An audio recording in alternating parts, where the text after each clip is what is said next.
Hi, this is Charles Zafuto with Yukon Learning. I'm just giving the second part of the my pass interaction. This is, I think, probably the at least more complex looking of the two. Basically, the effect is to drag this nozzle here. You can see it there, and then to actually sweep to put out the fire. So let's see what that looks like. Okay, so I put my mouse over. Actually click to drag it, and then I move it over, and it puts out the fire. Okay, so it sees that I put out all the fire, and I get continue. So what happens if I don't put out the fire? Let's reload this, and I'll put two of these out, or actually I can even put it over him. He gets a reaction. Watch where you point that thing, and so then I can give it another try. That actually would send me back up to the beginning of the course. Or at least this exercise, and I have to pull, aim, squeeze, and sweep again. So, okay, so that's what it does. How did I do it?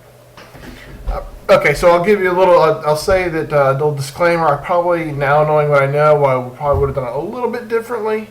But in essence, I have in front of each of these fires, I have a little oval it's clear and transparent that we really can't see here, and when I drag, so if I have my nozzle here, and you actually see I made it kind of long so that the user didn't actually see the end of it when they were pulling it around, and so if they drag over the fire one change state of fire 1 PNG, so each of these fire graphics actually has a separate state. So you have normal and then out. Actually, I had it out. I did have it was where it would change to an out, but I decided to change it to hidden. And hidden's one of those preset things. It just knows to remove it. Again, I did experiment with some different ways of doing things, and this is sort of how I set it on it.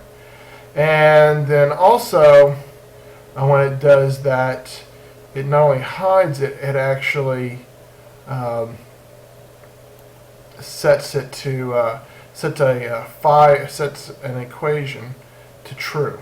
So it'll actually change this, change the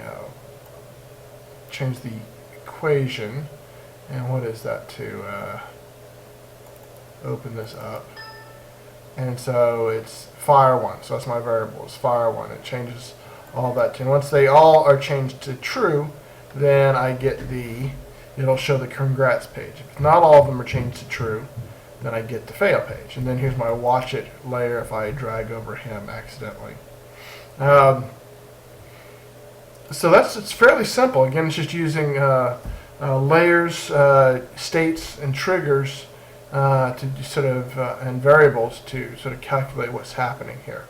And the fact that I actually set this to a drag. So once I change state to hidden, when user drag shape over. Once I set that to once it knew that I had to drag it, then it frees me up to actually let the user drag it around. So that's how I'm able to let the user handle that. The other thing we might have questions about is the audio.